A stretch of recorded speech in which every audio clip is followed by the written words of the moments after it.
Grabe po at napapanood nyo naman po siguro na tumitindi yung bangayan or awayan dyan sa Senado. Kahapon po ay aking pong tinapik yung si Senador Bato de la Rosa na halos ombagin na niya itong si Soto.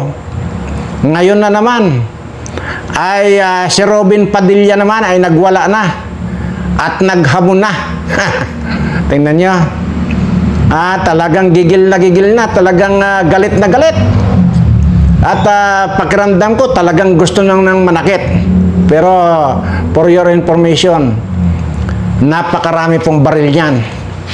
Ito si Robin Padilla, marami pong mga high-powered firearms yan. At talagang siguro hilig lang talaga niya mangulikta ng mga baril. Kaya nga po nakulong yan dati dahil sa dami ng baril niyan. Sa baril din po nakulong yan. Ay ngayon po ay napakarami po. Ang pagkakaalam ko ay marami rin pong baril ngayon na senador na siya. At ayun ay nakita nyo naman po siguro sa mga ibang video dyan na talagang galit na galit. At hindi po malayong mangyari na magbabarilan po itong mga ito. At dyan naman po sa Kongreso ay baka abangan po natin yan. Dahil gulo po ito. Wala na po hindi na po hindi na po lumalamig ang ulo nitong mga ito. Itong sinasabi ko sa inyo mga kababayan.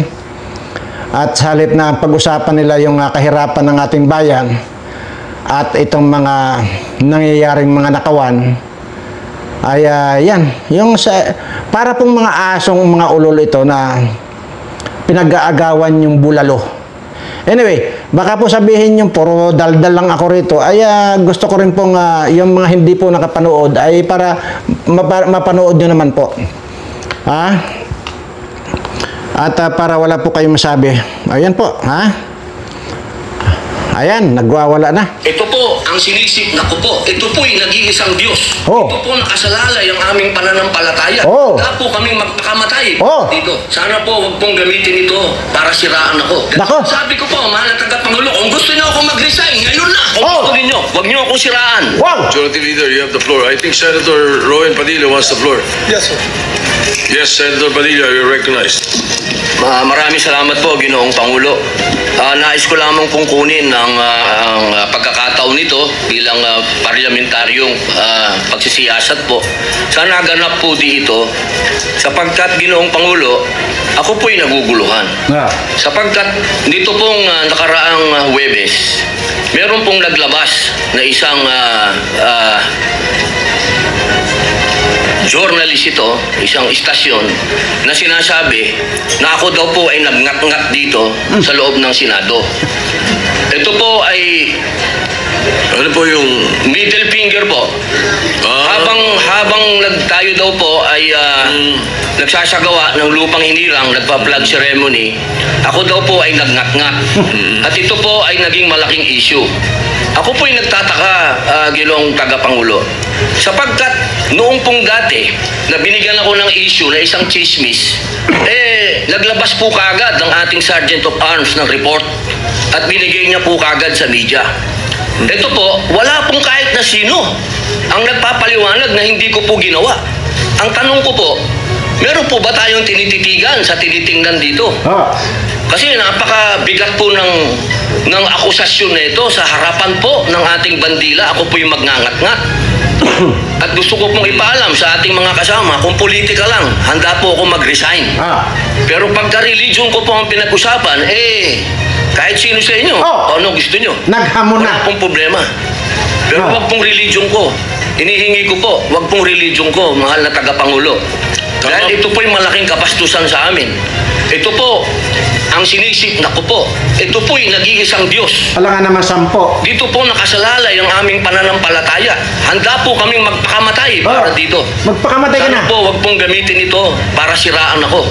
Dahil sinasabi ko po, mahal na tagapangulo, kung gusto niyo ako mag-resign, ngayon na. Kung gusto niyo, wag niyo akong siraan. Yun lamang po. Maraming salamat po. Tama po kayo, pero ngunit ang inyong pong lingkod bilang Pangulo, nung nakita ko po yan, ang sinabi ko sa kanila, tingnan muna nila yung mga litrato sapagkat nagpakita ng ibang litrato na kayo ay ang pintuturo ang nakataas. At may eksplanasyon na ito ay isang religious practice kapag kayo ay nagsasampalataya sa bandila. Baka lang hindi nakarating sa inyo yung eksplanasyon na Nako, sinabi. tama na. At yun, ay nag-i-explain na itong si Itbulaga. Yan, narinig nyo naman po na naghamon na. Kahit daw, sino sa inyo? Ay, grabe talaga yung mga nangyayari na. Sabi ko nga po, kung marami pong baril yan. Pero wala pa ako natatandaan na ginamit niya isa sa mga baril ito. Alam niyo, sa totoo lang, ikaw, Robin, kung ako sa iyo, dalhin mo na dyan sa Senado, ratratin mo na yung mga kasama mo dyan. Para may masabi naman na maging malagay naman sa balita na yung mga baril mo na yan, na mga pinagmamalaki mo ay ginamit mo. Ayan. Hindi yung puro kulikta ka lang kulikta ng baril na wala na mga hindi naman nagagamit. Ay ako, hindi ko kailangan mangulikta ng baril dahil dito lang sa dulo ng daliri ko lang. Pagka itinuro ko yung noo mo, tunaw yan. Hindi ako gagamit ng baril. Gusto mo naman, samahan mo ako dyan sa loob ng Senado. Kumbaga, parang bisita mo ako. Para lang makarating ako dyan. Diyan sa Senado. Samahan mo lang ako. Kung hindi mo kayang pagbabarilin yung mga yan, ako, kaya kong gilitan yung mga yan. Samahan mo lang ako, yung makarating lang ako dyan sa loob ng Senado. Wala akong dadalhin gamit, wala akong dadalhin kutsilyo, wala akong dadalhin baril o ano. Dahil naniniwala ako, kaya nga po kung inyong pong papansinin, iba po ang kulay nitong daliri ko na ito. Actually, ito pong daliri ko na ito. Pagka ito po ay itinuro ko with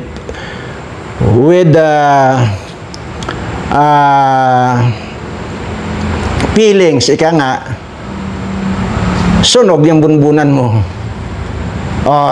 Yun, ganun lang yun. Dalawa lang ang pagpipilian mo, Robin. Either isama mo ako, kung di mo kaya. Kasi sayang yung mga baril mo.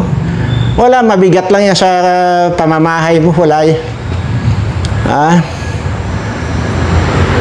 Walang sino makakaka nito. Kaya nga, sana kung makarating lang ako dyan sa sa rally sa linggo. Ay ang problema po ngayon pa lang may darating na naman na bagyo. Hindi ko alam kung magki-clear na itong pier dito sa amin. Para gustong-gusto ko makakuan dyan dahil yung mga kuan dyan, alam ko maraming kuan dyan. Maraming yung tawag dito, maraming sasali-sali kunwari dyan ng mga politiko. Alam ko yan. Marami yan. Kaya nga sinasabi ko nga gustong-gusto ko talagang makarating yan dahil lusawin ko ng lusawin ang mga noon ng mga yan. Ito lang gagamitin natin. Daliri ko lang. Pagka yan ay tinutok ko ito sa sentido nitong mga animal na yan, lusaw yung mga bunbunan yung mga ito. Marami yan, maraming ina-expect ko yan. Kasi maraming grupo po yan ngayon eh. Maraming magsisapagsalisan dyan, maniwala kayo sa akin. Pero ang talagang talagang target ko sana rito talaga si Tambaloslos eh. At once and for all gusto ko nang tunawin ang bunbunan ito eh. Para matapos na ang paghihirap ng mga Pilipino. Kagaya niyan. Hindi ba kayo nahiya dyan sa Senado? Wala na kayong bangayan kayo ng bangayan. Tingnan nyo. Tapos ganyan ang aasalin ninyo na maghahamunan pa kayo dyan sa loob ng Senado. Anong kwan doon? Ibig sabihin, nakaka-kwan ba yun? Dagdag ba ng katapangan mo yan, ganyan? Ay lahat kayo, sabi ko nga sa inyo, lahat kayo kung humarap lang kayo sa akin para lumaban lang kayo sa akin, 10 segundo lang ibibigay ko sa inyo, malalagot ang hininga nyo sa akin. Nakakabuisit lang. Puro pabida. Kanya-kanyang mga patapangan. Pero ito kabi-kabila ang mga naghihirap nating mga kababayan. Sana yun ang iniisip sana ninyo. Wala ni isa sa inyong mga senador ang nagsabing, oh, sige,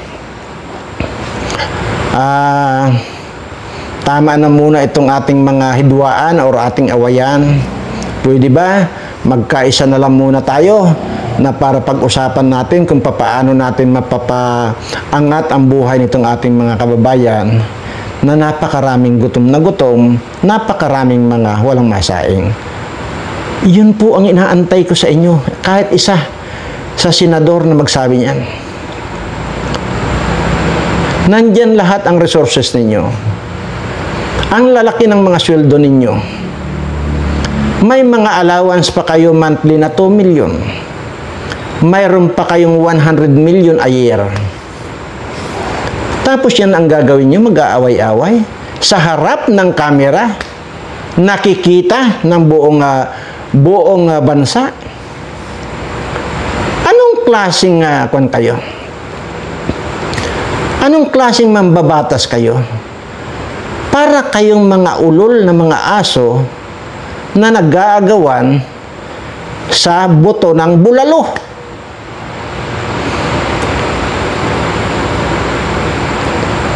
Nang kakapal ng pagmumukha ninyo mga hayop kayo.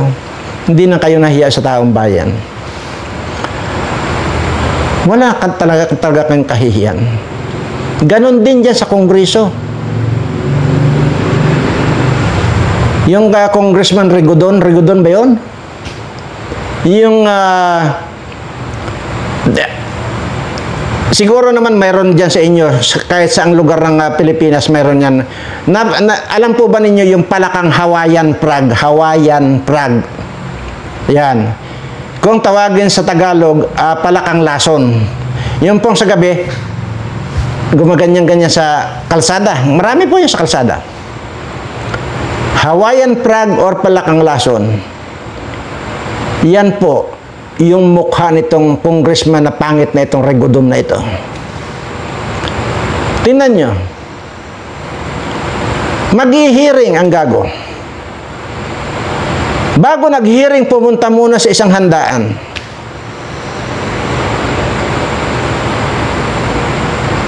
Yung handa doon na mga kung ano yung nagustuhan niya, hala, isiniksik niya ng isiniksik dito sa bibig niya, bunganga niya. Kaya tingnan nyo dito. Ang laki-laki ng pisngi. Dahil nandoon either apple or either minudo. Siniksik niya ng siniksik. So, ibig sabihin, hindi lamang kawatan ito. Tirador din ito ng pagsahandaan, tirador ito. Iba pa yung kanyan. Iba pa yung nasa sopot niyan. Iba pa yung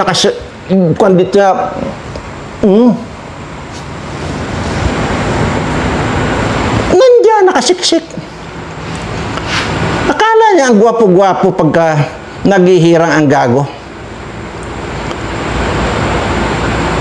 Tingnan nyo nga mga itsura ninyo diyan sa Kongreso. Ang papangit nyo na nga, mga kawatan pa kayo. Tingnan mo ito si Abante. Anong sabi nitong bata pa ito nagsasalita diyan na dumaan sa uhol ko. Na sinasabi nitong batang ito ay ito raw si Abante. Kaya daw Kaya daw ganyan ang ugali niyan kasi naghalo daw yung utak niya at saka yung tae niya. Which is totoo naman. Kaya parang hipon daw yan. Yan daw ang original na hipon niya si Abante. Tama nga naman, naghalo yung utak sa tae niya. Ang kakapal ng pagmumukha ninyo mga hayop kayo. Wala kayong ibang ginawa, maghiring kayo ng mga hayop kayo. Kung ano-ano, wala naman kayong naipapakulong. Mayroon na ba kayo naipakulong ng mga putang ina nyo?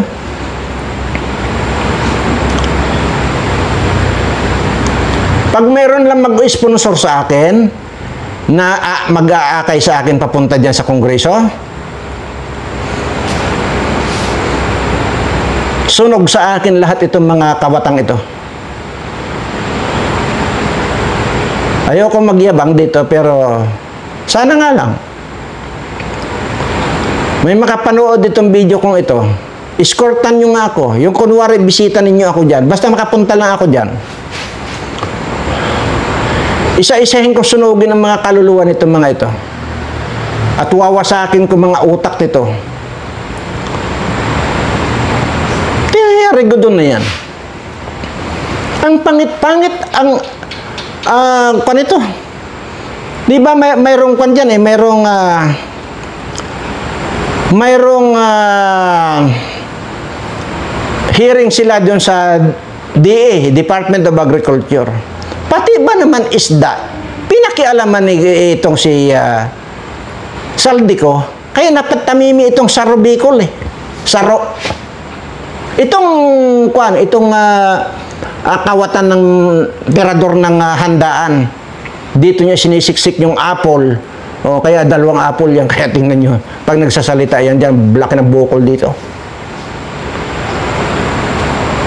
Ibinulgar po nung secretary ng Department of Agriculture na pati yung isda pinakikialaman ni Saldico. Pati ba naman isda ang putang ina?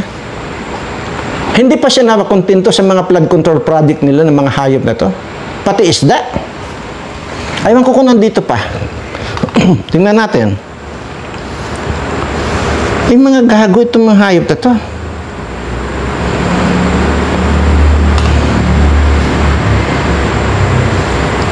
Oh. Ito. Itong si Kwan panoorin nyo ha, ito si Regodon. Tingnan nyo mukha. Ito pala, ito, mismong sekretary ng DA, Department of Agrarian, na pati raw pala yun, namumursad para mag-import ng illegal na mga isda. Ito, panoorin nyo ha. Bago ko pumasok, they were allowing unloading in private ports. Sino lang maglista-lista. At ang marami kong tinanggal na listahan dahil maraming kalokohan. Sa totoo lang, nung panahon before my time. Pansinin nyo po ha, para po hindi nyo sabihin sa akin na sobra ka naman Mr. Bira na magsalita, na masyado ka naman mapagpintas. Hindi po normal na tao ito, itong si Regodon. Hindi lamang po yung kanito, yung mga handaan ng kinakawat nito. Pansinin ninyo sa buong video at pansinin din yung sinasabi nitong si sekretary ng Department of Agriculture na pati isda pinakikialaman ni Saldico. Ito pong Regodon na ito, yan po yung ipis ni Saldico. Pare-pare mga taga Bicol ito ng mga kawatan. Panoorin nyo ha kung hindi totoo yung sabi ko na may nagtago ng ulam dito sa bunganga niyan si Regodon na yan ha. Ang pangit ng putang sa importation na isda. Ayoko nang sabihin. Yan tingnan nyo. Isang congressman na humingi sa akin ng maraming allocation at hindi ko pinagbigyan ng isda. At ang pangalan nun, Saldico. Alright. Yan na. But very clear, no? Hindi makapagsalita. Okay.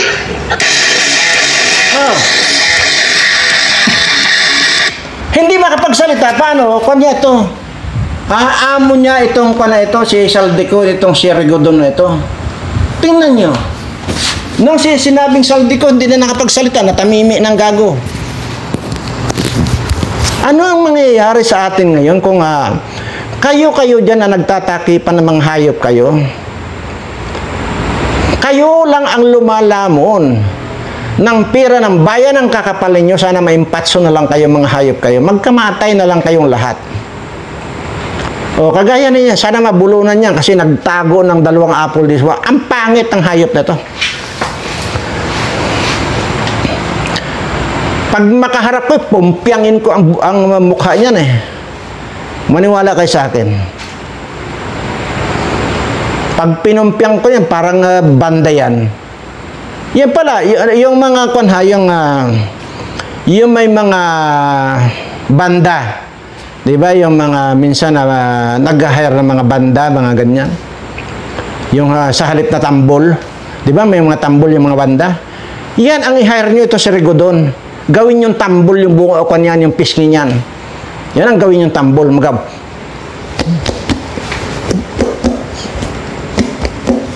Yan.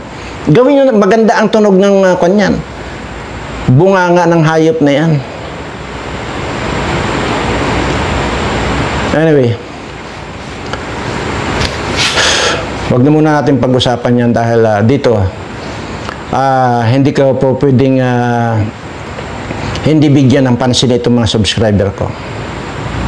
Sa lahat po ng aking mga subscriber, ayan po, mayroon na naman pong bagong announcement.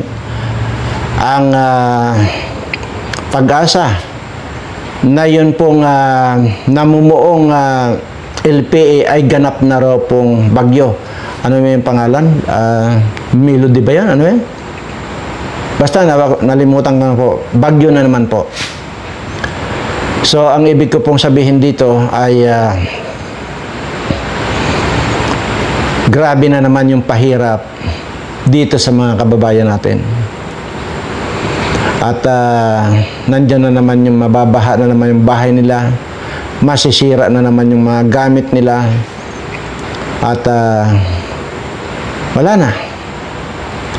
Napakahabang panahon nilang pinag-ipunan, makabili ng aparador, makabili ng kumot, tapos mababaha lang, sira yung aparador, sira na rin yung mga kung ano pang mga gamit nila sa bahay.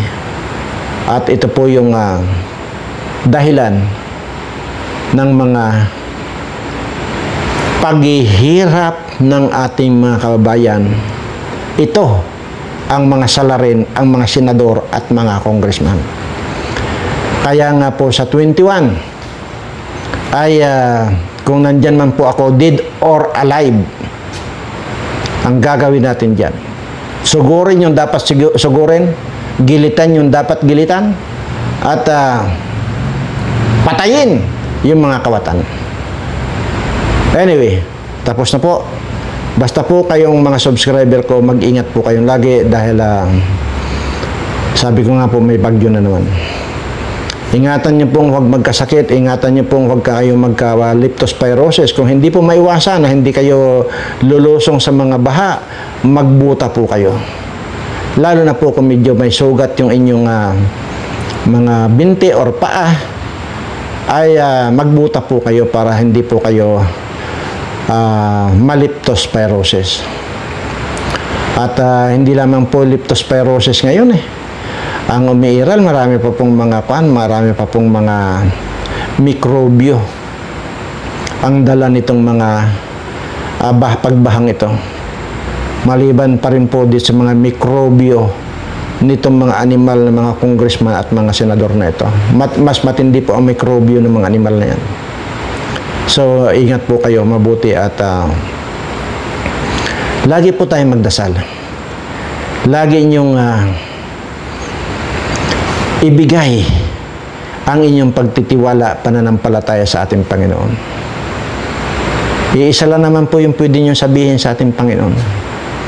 Lord, ipinapaubaya ako na sa iyo ang aking buong buhay at ikaw na ang bahalang gumawa ng programa para sa akin.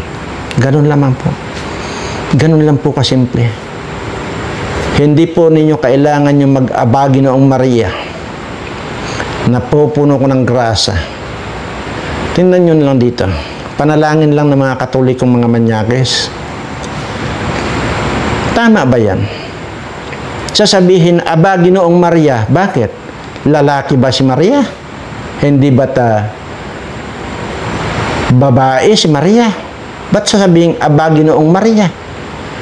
Diyan pa lang may mga kasaltikan na itong mga Katolikong ito. Hindi man po lahat. Hindi ko po matatawaran yung mga pananampalatayang mga Katoliko, pero umalis na po kayo dyan. Wala po kayong maasahan. Bagkus magdasal kayong mag-isa sa inyong bahay, mas pakikinggan pa ng ating Panginoon yan. Sinabi ko na po kanina kung ano sasabihin niyo. Yun lang po. Isa pupunta kayo dyan, yung magmimisa sa inyo. Alam na alam nyo sa sarili nyo na addict yan. 15 years nag-addict yan. At yung isa pa, alam na alam nyo sa sarili ninyo na yung magmimisa sa inyo ay isa palang rapist. Isang manyakis. Nagkakasala ka, kapatid, kung ipagpatuloy mo pa ang pagsisimba at itong mga paring mga immoral na ito at mga manyak na ito ang magmimisa sa inyo. So basta po, ang sa akin, inuulit ko lamang po, dito po harap-harapan sa lahat po ng aking mga subscriber. At kung hindi pa po kayo nag-subscribe sa channel ko, mag-subscribe na rin po kayo dahil kasama po kayo dito sa sasabihin ko. Pindot na po ang subscribe. Pindot ang notification bell. Pindot ang all. Para lahat ng mga ginagawa kong video ay manunotify kayo. Kagaya po nito. Ano ba ang ipapakiusap ko sa ating Panginoon? Ito pong pakiusap kong ito, hindi po para sa akin. Para po dito sa mga subscriber ko. Lord, stop mo na ang pagbibigay ng blessing sa akin. Hindi ko na po kailanman kailangan ang lahat ng mga patuloy mong ibinibigay sa akin. Sobra-sobra na po ito, Panginoon. Sana i-grant mo itong aking pakiusap na sa halip na patuloy mo akong bigyan ng blessings, idiretso mo na ibigay dito sa lahat ng mga subscriber ko. Maraming salamat, Panginoon. At sa inyong mga subscriber ko, mahal na mahal ko kayong lahat.